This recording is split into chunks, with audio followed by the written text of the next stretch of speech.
Hello, Matthew, and thank you for reading the news. Hope that you're having a wonderful day, and yeah, I'm just gonna get into it. Found a real estate article about a tiny desert town. It's in the title. Tiny desert town, dreams of the circus. Got a burlesque person in a trailer there, and some other pictures of rather remote looking locations. In a tiny desert town, dreams of the circus. Nipton, California has 24 residents. It may soon have a Las Vegas style attraction too. By Deborah Kamen. Since the days of the gold rush, dreamers hoping to strike it rich have been staking their claim to a dusty 80-acre town in the Mojave Desert called Nipton. For nearly all of them, those dreams have been fool's gold. A buyer who envisioned turning the California ghost town into a testing ground for solar power died before getting his green energy idea off the ground. An attempt by a cannabis company to create a weed-themed resort was impeded by legislation that banned marijuana sales there. Ross Mollison is the most recent Badlands Baron. His company, Spiegelworld, bought the town on a whim last year for $2.5 million, $1 million or so shy of what he paid for his 6-bedroom, 5-bath apartment in Park Slope, Brooklyn. As the founder of Spiegelworld, a live entertainment company producing cyberitic adult circuses in Las Vegas, Mr. Mollison specializes in spectacle and calls himself an impresario extraordinaire. But even hedonists must occasionally fast. In the desert sun of Nipton, where visitors can now find little beyond appealing one-room schoolhouse, an empty general store, a 5-bed hotel, and a small cluster of forgotten cabins, he is trying to build an oasis of escape, a circus sanctuary. This unincorporated town with no local government and a penchant for attracting homesteaders who prefer to stay off the grid can become a retreat for circus performers to workshop new acts and luxury attraction for tourists who could stop on their way to Las Vegas, Mr. Mollison said.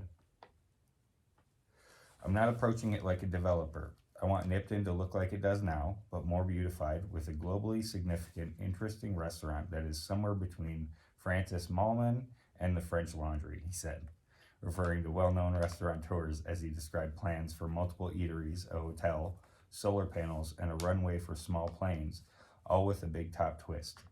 Maybe we stick a trapeze in the middle, or a high wire that's 1,000 feet off the ground. Or is that too P.T. Barnum?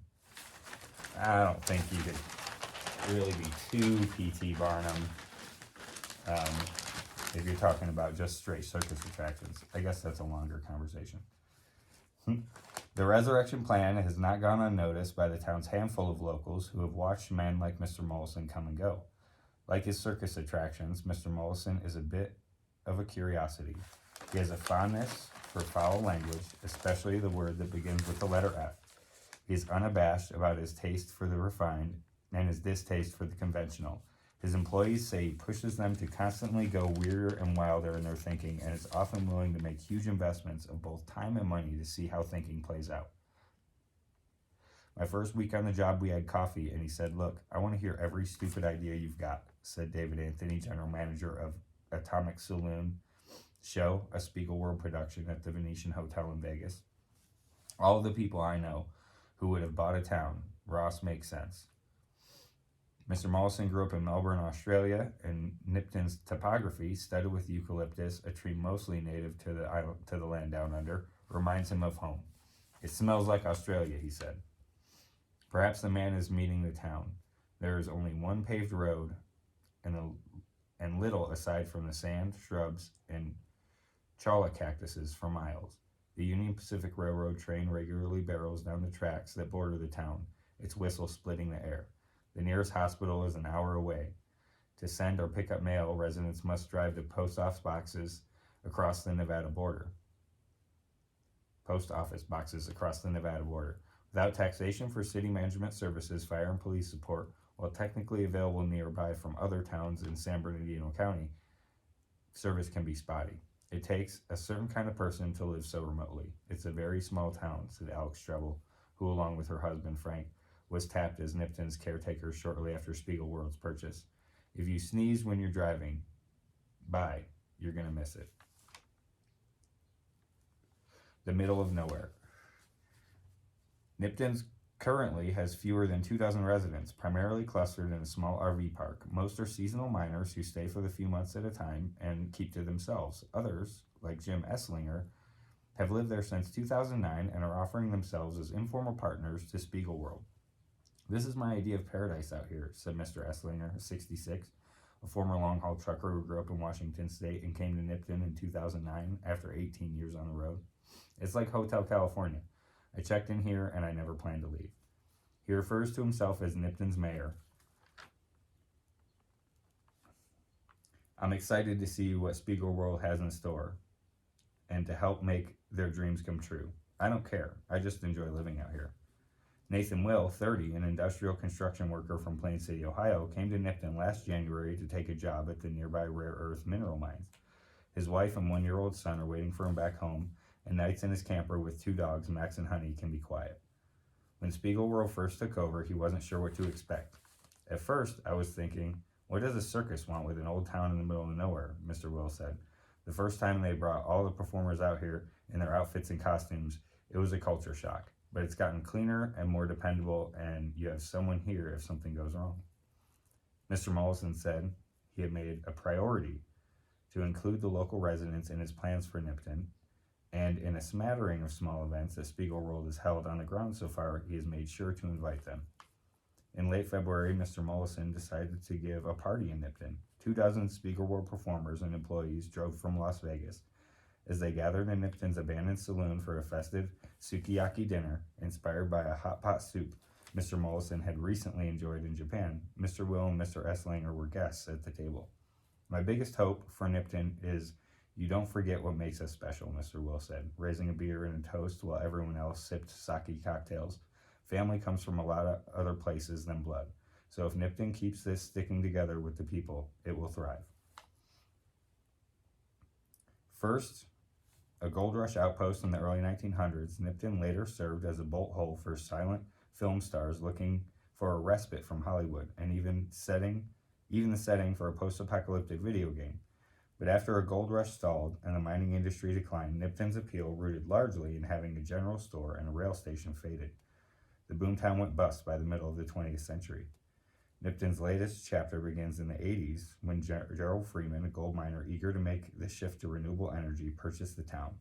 After decades of disuse, it was largely abandoned. He fixed up its store and cafe into an old-timey destination for tourists seeking a taste of the American West and began installing solar arrays amid the yucca and gum trees. But when he was only about halfway to that goal, he died in 2016. His wife, Roxanne Lang, then sold Nipton for $5 million to American Green, a cannabis company with plans to turn the town into a weed-themed resort geared towards Instagram marijuana influencers. But after only a year, American Green sold Nipton to a subsidiary who ended up defaulting in payments. Miss Lang forced a foreclosure and put the town back on the market. In 2021, Mr. Mollison stepped forward. Mr. Mollison, who signed a $75 million deal with Caesars Entertainment in 21 and reportedly dropped $30 million in just the artwork for his Las Vegas restaurant, Super Frico, brings an immense amount of muscle to a town long accustomed to fending for itself. In every Spiegelworld production, there are currently 4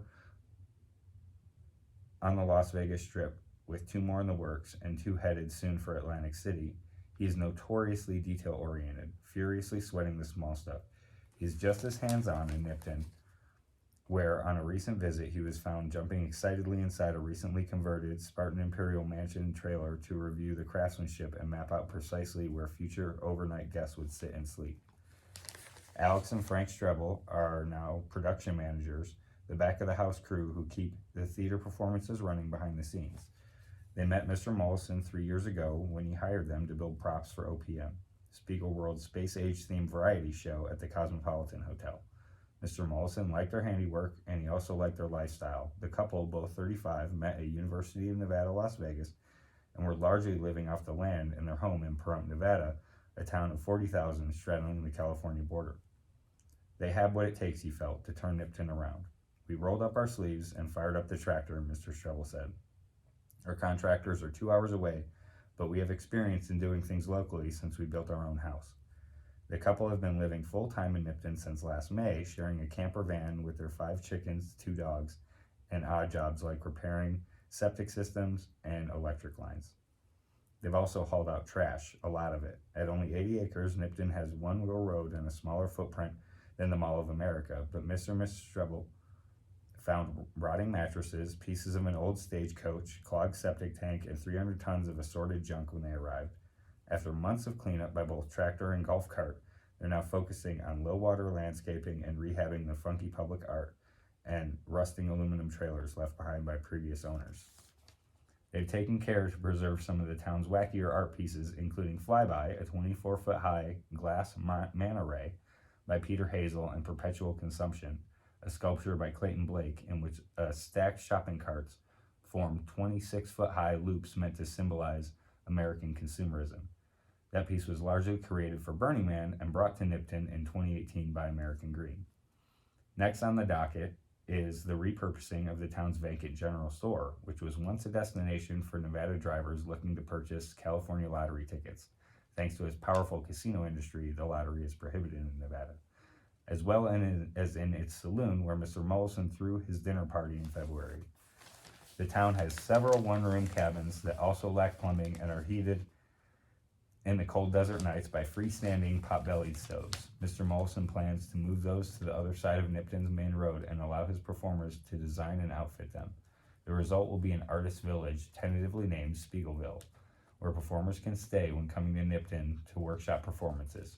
For tourists, tricked-out aluminum trailers and a planned luxury hotel will, he says, offer plusher accommodations. A bus trip you can't get off of. Gypsy Wood, an Australian burlesque dancer who performs in OPM, arrived at the February dinner party in her red convertible with her dog Marcello.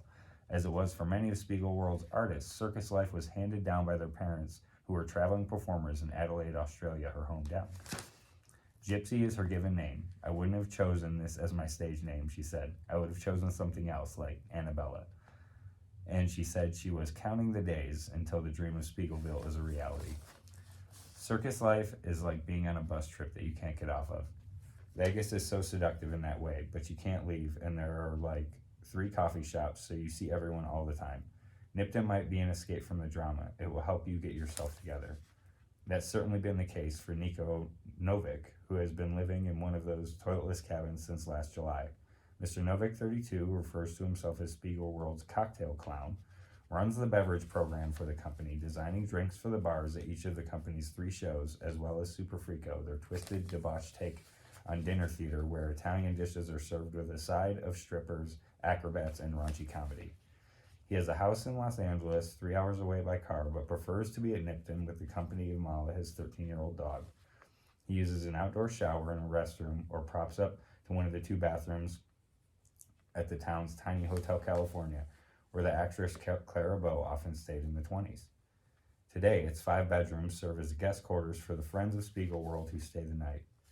Deep down, I love solitude, he said. Coming here always allows me to recharge, and that's when creativity is most important. Mr. Mollison is committed to fostering that creativity so much that he estimates he'll spend around $20 million to make his dreams for Nipton come true.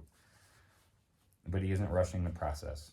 People come to Las Vegas, and dinner theater is like someone pretending to be Frank Sinatra, and you've got to sit there for 30 minutes waiting for it to end, he said. The thing about this place is that it is a surprise, and it's different from what's out there. We're in no hurry. A few hours before the dinner party was set to begin, Mr. Mollison got into his Cirrus airplane and flew over the town, grinning while surveying his purchase from the sky. He wasn't thinking about the town's history of failed endeavors. He was thinking only about his delight in planning the future. I want Nipton to be growing as long as we have great ideas, he said. And I'm so excited about this idea. It's just so much fun. Sounds familiar. Also sounds like a dope place. Thank you. I love you. Peace.